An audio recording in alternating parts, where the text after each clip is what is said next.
Good morning, everyone, and thank you for joining us here this morning. As the Senator was so kind to mention, my name is Darryl Morin.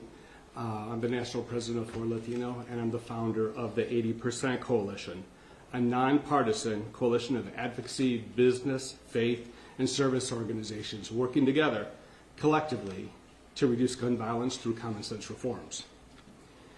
Before I make my remarks, I would like to thank Senators Melissa Agard and Senators Johnson and all the other folks behind us for their efforts to save Wisconsin lives. For the record, I'm not a member of the Democratic Party. I'm not here to partake in some partisan show. No, I am here to work on behalf of the 80% Coalition and our almost 1 million members that we represent around the state of Wisconsin. Our members include organizations such as the Archdiocese of Milwaukee, the Greater Milwaukee Synod, ELCA, the Wisconsin Council of Churches, NAMI, Wisconsin Advanced Wireless, private corporations, Doctors for America, Wisconsin Anti-Violence Effort, or WAVE, the Brady Campaign Against Gun Violence, Moms Demand Action, and so many more. And as I mentioned before, collectively, their membership represents almost 1 million Wisconsinites. And these are people of all political stripes, from racial and ethnic backgrounds to and across the socioeconomic spectrum. And many of their members, like myself, lawfully own firearms and are demanding these changes.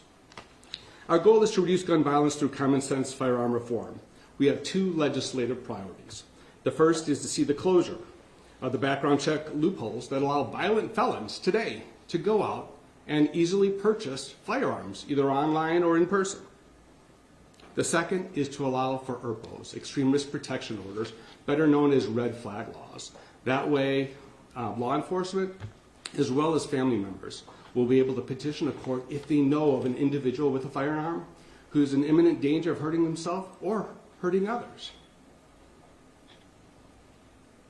You know, the coalition was formed after the shootings we saw in Gilroy and then El Paso. And I bring up El Paso, and it's more than relevant today because the mother of the shooter in El Paso, 2 weeks prior to one of the greatest tragedies in our nation's history, called and pled with members of law enforcement to come and take the AK-47 away from her son. She told them he wasn't mentally fit, that he was a danger to himself and others if they did not take that firearm away from him. And their only response was, "Sorry, ma'am, we don't have a red flag law in our state. There's nothing we can do about it." And we saw how that turned out. I've spoken with numerous survivors, and some may actually be in this room as well. Survivors who've lost a loved one to gun violence, who've suffered gun violence themselves, or lost a loved one to suicide when a gun was used. I've spoken with police officers across the state who saw the danger, who knew the danger, but were helpless to act because there was no legislative or no statute on the books where they could act. All of them collectively wish that we could close the background check loopholes and that our state had a red flag law. Once again, I continue to hear their frustrations when they would take weapons off the street only to see violent criminals once again be able to go out and easily purchase whatever firearm they wished so easily. As of 6:15 this morning, and I only mention that time because it may have changed, while many parents in Uvalde, in the area where my family hail from, the parents were getting dressed and preparing for the funerals of their children.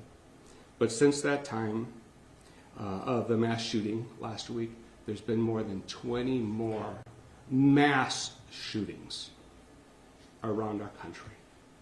Mass shootings, meaning 4 or more people were shot in these incidents. Right here in Wisconsin, as we've seen this week alone, parents rushed to schools because a threat had been voiced and called into that school. They called fearful that they might not see their child anymore. Why does that fear exist?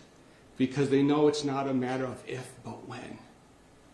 It seems as if we're seeing mass school shootings on a weekly basis now.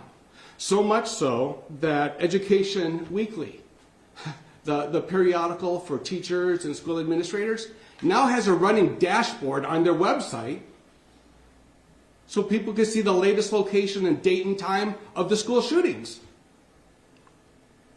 We must do better.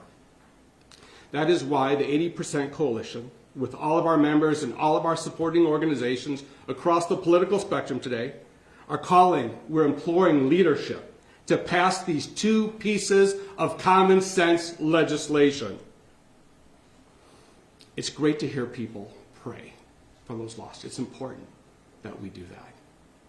But collectively, from the bishops to the clergy, etc., who are members of our coalition, we said, we cannot be a people of faith, informed by our faith, who simply pray and refuse to act. We need to pray and act. And we formally adopted that as our motto. In the words of Auxiliary Bishop James Sherman of the Milwaukee Archdiocese, and I quote, "The protection of all life is the most urgent issue of our time. Therefore, mass shootings are a most pressing issue on which all in society must act and pray." There are three final points I wish to highlight this morning. First, the legislation we are supporting here today will only close the background check loopholes for those who are already prohibited legally from owning a firearm. In addition, they will allow family members and law enforcement to remove a firearm from an individual only found after court has said that they're in imminent danger of hurting themselves or hurting others.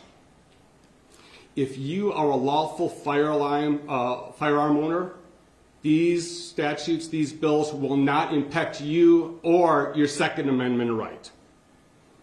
Any comments from individuals saying they will are simply disingenuous. Second, these proposed measures are constitutional. Justice Scalia was very clear in his opinion back in the District of Columbia v. Heller when he stated, like most rights, the right secured by the Second Amendment is not unlimited. And for these reasons, when they've been challenged, the background check laws and red flag laws, they've continued to be upheld because they have been found over and over again to be found constitutional. Lastly, in a time when we see great political division across our state and our country, both of these measures being proposed have near historic levels of support from Wisconsinites across the entire state, rural, urban, red, blue, with over 80% in favor of universal background checks, with over 81% asking for this legislature to pass red flag laws. The choice should be simple for our legislative leadership. Follow the will of Wisconsin voters and save Wisconsin lives. We welcome prayers, but as a people once again informed by our faith, it's incumbent upon all of us not just to pray, but act. Thank you all once again for your time this morning, for your leadership, and God bless. Thank you.